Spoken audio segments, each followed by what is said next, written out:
नमस्कार, स्वागत है आप सभी का एबी स्टार न्यूज में और मैं हूं आपके साथ जुबैर चौधरी। वक्त तो चला है देश लाइव का, जहां सबसे पहले बात करेंगे यूपी के निकाय चुनाव की, जिसमें बीजेपी ने सारे मेयर पद पर जीत हासिल की है। तो निकाय चुनाव में पूरा उत्तर प्रदेश योगी में हो गया है। सूबे में 17 नगर निगम सीटों पर भगवा लहराया है, जहां सीएम योगी आदित्यनाथ के सारथी की भूमिका में यूपी की सभी 17 नगर निगमों की सीट पर पहुंचकर भारतीय जनता पार्टी के प्रत्याशियों के लिए वोट की अपील की थी। तो वहीं सीएम योगी आदित्यनाथ के कार्यों का परिणाम है अब पिछली बार की हार मेरठ और अलीगढ़ की सीट में भी बीजेपी खाते में आ गई है। वहीं पिछली बार बने सहारनपुर पर नगर निगम में कमल ने कमाल कर दिया है। इस दौरान पहला नागरिक बनने का गौरव बीजेपी उम्मीदवार अर्चना वर्मा को मिला। बता दें कि यूपी निकाय चुनाव में मुख्यमंत्री योगी आदित्यनाथ ने ताबड़तोड़ 50 रैलियां की थी, जहां सीएम योगी आदित्यनाथ ने अपनी रैलियों में कानून व्यवस्था को एक बड़ा मुद्दा बनाया था, जिसके साथ ही बीजेपी को यूपी निकाय चुनाव में बड़ी जीत हासिल हुई है। बीजेपी ने यूपी की सभी 17 सीटों पर प्रत्याशी उतारे थे, जिसमें कानपुर, बरेली और मुरादाबाद में बीजेपी ने निर्वाचन महापौर पर दांव लगाया था, जहां बाकी सभी सीटों पर नए कार्यकर्ताओं को चुनावी मैदान में उतारा गया था। इन 17 सीटों में से बीजेपी ने सभी 17 सीटों पर जीत हासिल की है। तो वहीं योगी आदित्यनाथ के विकास कार्यों का जन ने मोहर लगाकर उत्तर प्रदेश में नगर निकाय चुनाव को लेकर कमल खिला दिया है। बात करें उत्तर प्रदेश नगर निकाय चुनाव के नतीजों में, तो मुख्यमंत्री योगी आदित्यनाथ की बीजेपी की चुनावी बुलडोजर ने अखिलेश यादव की सपा, मायावती की बसपा और प्रियंका गांधी की कांग्रेस समेत तमाम विपक्षी दलों को रौंद दिया है। बीजेपी झांसी, अयोध्या, गाजियाबाद, बरेली, सहारनपुर, मथुरा, वृंदावन और मुरादाबाद की जीत चुकी है, जहां झांसी में बिहारी लाल आर्य, अयोध्या के गिरीश पति त्रिपाठी, गाजियाबाद से सुनीता दयाल, बरेली में उमेश गौतम, गोरखपुर में मंगलेश श्रीवास्तव, सहारनपुर में अजय सिंह, मथुरा वृंदावन में विनोद अग्रवाल, तो वहीं मुरादाबाद में विनोद अग्रवाल मेयर चुनाव जीते हैं। बता दें कि यूपी के चुनाव में मुस्लिम मतदाताओं ने समाजवादी पार्टी और बसपा और कांग्रेस के बीच जबरदस्त बंटवारा देखने को मिला। वहीं दिलचस्प बात यह रही कि बीजेपी भी मुस्लिम उम्मीदवार पर चुनाव जीते हैं, जहां बीजेपी के 6 मुस्लिम पार्षद प्रत्याशी इस चुनाव में जीते हैं। पार्टी की शानदार जीत के बाद मुख्यमंत्री योगी आदित्यनाथ ने मीडिया से बातचीत करते हुए प्रदेश के लोगों को और पार्टी के कार्यकर्ताओं को बधाई दी है, जहां मुख्यमंत्री योगी आदित्यनाथ ने कहा है कि 17 नगर निगमों में पहली बार भारतीय जनता पार्टी पूर्ण बहुमत के साथ विजय प्राप्त करने में सफलता हासिल हुई है। आइए सुनाते हैं क्या कुछ कहा है मुख्यमंत्री योगी आदित्यनाथ ने। इसके साथ ही जो 17 नगर निगम हैं, इनमें से 3 नगर निगम नए गठित हुए थे, जिनमें अयोध्या, मथुरा वृंदावन और शाहजहांपुर। मथुरा वृंदावन और अयोध्या में विगत वर्ष चुनाव संपन्न हुए थे और शाहजहांपुर में पहली बार चुनाव हुआ है। 17 के 17 नगर निगमों में, जिनमें से हर एक नगर निगम 5 लाख से लेकर के 50 लाख मतदाताओं या आबादी के बीच का होता है, और इतनी बड़ी आबादी की जनता को प्रदेश के अंदर बुनियादी सुविधाएं उपलब्ध कराने, उनके समग्र विकास और उन्हें स्मार्ट सिटी के रूप में विकसित करने के आदरणीय प्रधानमंत्री जी के विजन को डबल इंजन सरकार ने तो ब्रिटेन में बात कर लेते हैं कर्नाटक चुनाव की, जहां कांग्रेस को प्रचंड जीत मिली है। बता दें कि इस दौरान कर्नाटक के कांग्रेस के अध्यक्ष डीके शिव कुमार कांग्रेस के अध्यक्ष मल्लिकार्जुन खड़गे से मिलने पहुंचे। बता दें कि कर्नाटक विधानसभा चुनाव के नतीजे सामने आ चुके हैं, जहां पिछले 9 साल में कांग्रेस को जिस तरह जीत की दरकार थी, कर्नाटक में वैसे ही नतीजे कांग्रेस को मिले हैं, जिसके बाद प्रदेश कांग्रेस अध्यक्ष डीके शिव कुमार कांग्रेस अध्यक्ष मल्लिकार्जुन खड़गे से मिलने पहुंचे।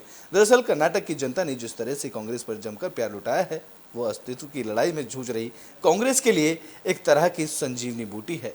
बता दें कि 1989 के बाद कर्नाटक में कांग्रेस की ये सबसे बड़ी जीत है, जहां 1989 के विधानसभा चुनाव में वीरेंद्र पाटिल की अगुवाई में कांग्रेस ने 178 सीट पर जीत हासिल दर्ज की थी। तो वहीं 1989 के बाद कांग्रेस को सबसे बड़ी जीत 1999 के विधानसभा चुनाव में मिली थी, जब उन्होंने एस.एम. कृष्णा की अगुवाई में 132 सीटों के साथ पूर्ण बहुमत हासिल किया था। बता दें कि कर्नाटक में 1985 के बाद से सरकार बदलने की परंपरा रही है और यहाँ की जनता में ये इस परंपरा को अब तक भी बरकरार रखा है। हालांकि 1999 में कांग्रेस की सरकार थी और फिर 2004 में त्रिशंकु जनादेश और बीजेपी के सबसे बड़ी पार्टी बनने के बावजूद कांग्रेस ने जेडीएस के साथ मिलकर सरकार बनाते हुए सत्ता बरकरार रखने में कामयाब रही थी और इस बार कर्नाटक के लोगों ने बदलने की परंपरा के मुताबिक ही जनादेश दिया। इस मौके पर राहुल गांधी ने सभी लोगों को बधाई दी है। तो बता दें कि कर्नाटक विधानसभा में कांग्रेस को बड़ी जीत हासिल हुई है। जो इस मौके पर राहुल गांधी ने कहा है कि हम गरीबों के मुद्दे पर लड़े हैं, हमने मोहब्बत से प्यार से यह चुनाव की लड़ाई लड़ी है। कर्नाटक की जनता ने हमें दिखा दिया है कि मोहब्बत इस देश को अच्छी लगती है। जहां उन्होंने कहा कि कर्नाटक में नफरत का बाजार बंद हुआ है और उन्होंने आगे कहा कि कर्नाटक में मोहब्बत की दुकान खुली है। ये जीत सबकी जीत है और ये कर्नाटक की जनता की भी जीत है। चुनाव में हमने कर्नाटक की जनता से 5 वादे किए थे। सीधे तौर पर राहुल गांधी ने अपने 5 वादों का जिक्र किया। इस दौरान उन्होंने कहा कि हमने पहले ही दिन अपनी पहली कैबिनेट में किए हुए वादे पूरे करेंगे। बता दें कि कर्नाटक विधानसभा चुनाव में कांग्रेस के लिए धुआंधार प्रचार करने वाली प्रियंका गांधी ने भी ट्वीट कर बधाई दी है। जहां प्रियंका गांधी ने ट्वीट कर कहा कि कांग्रेस पार्टी को ऐतिहासिक जनादेश देने के लिए कर्नाटक की जनता को तहे दिल से धन्यवाद। ये आपके मुद्दों की जीत हुई है। उन्होंने आगे कहा कि कर्नाटक कांग्रेस के तमाम मेहनती कार्यकर्ता और नेताओं को मेरी शुभकामनाएं हैं और आप सबकी मेहनत आखिरकार कर्नाटक में रंग लाई है। आगे उन्होंने कहा है कि कांग्रेस पार्टी पूरी लगन के साथ कर्नाटक की जनता को दी गई गारंटी को और लागू किए गए कामों और किए गए वादों को पूरा करेगी।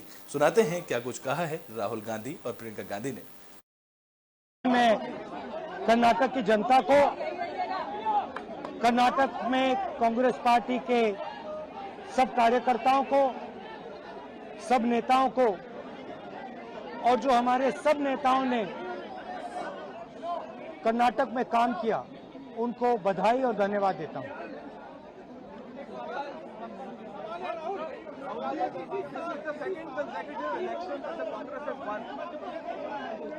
देखिए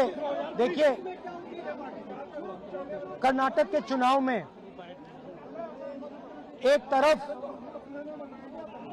क्रोनी कैपिटलिस्ट की ताकत थी, दूसरी तरफ गरीब जनता की शक्ति थी और शक्ति ने ताकत को हरा दिया। और यही हर स्टेट में होगा। कांग्रेस पार्टी कर्नाटक में गरीबों के साथ खड़ी हुई। हम गरीबों के मुद्दों पर लड़े।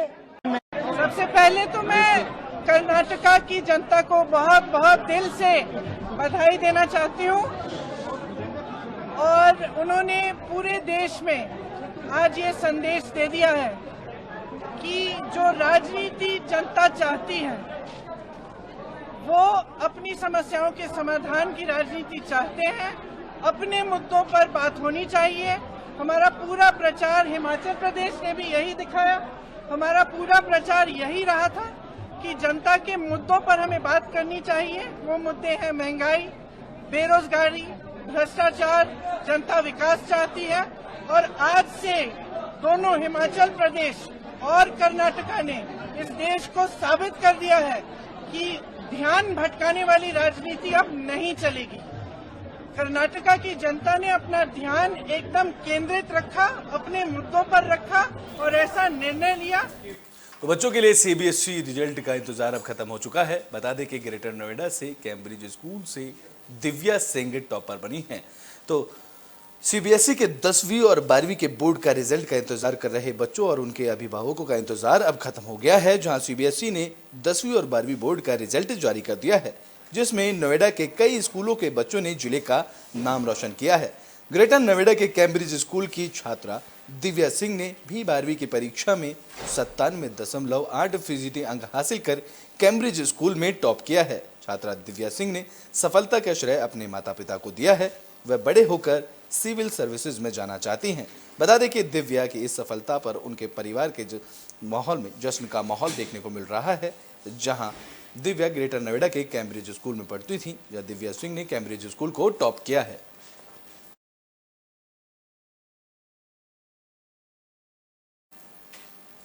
देश लाइव में अभी के लिए बस इतना ही। देश और दुनिया की तमाम खबरों के लिए देखते रहें एबी स्टार न्यूज़।